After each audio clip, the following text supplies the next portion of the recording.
culture is a very slippery word. Mm. It gets thrown into everything now. It's used in science. It's used in medicine. It's used in every TV show we talk about it. Anything that is like different, we use the word culture now. And I think that's a good thing. Mm-hmm.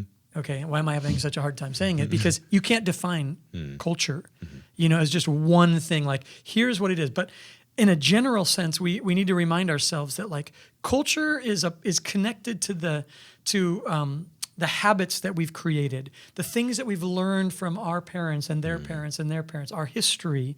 It's a part of our language. It's connected to our foods. It's connected to the things that we've been told are valuable and the things we've been told are not valuable. All of our, so culture is a mix of neither good or bad. It's a little bit of both good and bad. And the thing is Jesus intervened, God intervened into our cultures. Mm-hmm.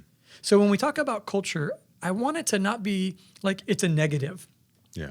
Like we need to get out of that. No, God intervened into humanity, into human culture. But before all of this ever happened, before sin entered the world, God intervened into Adam's life when he was still in his perfection.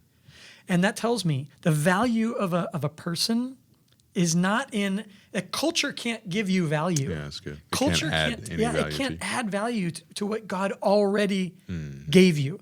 God valued humanity apart from our culture. Yeah, that's good. And I think that that's an important thing. So when I say crossing cultures, I'm thinking of that slippery word that can't be defined of culture, but the word crossing, and it's important to me because I think a lot of times when people want to try to connect to another culture, we can do like down cultures rather than crossing.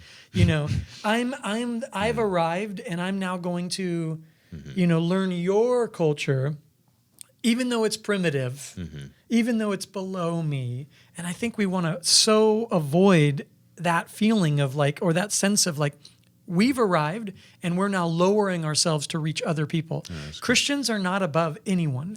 Man, that makes me, I think of like value and how we have such a hard time, I think as humans. I have an issue with this too, probably from sports for so long.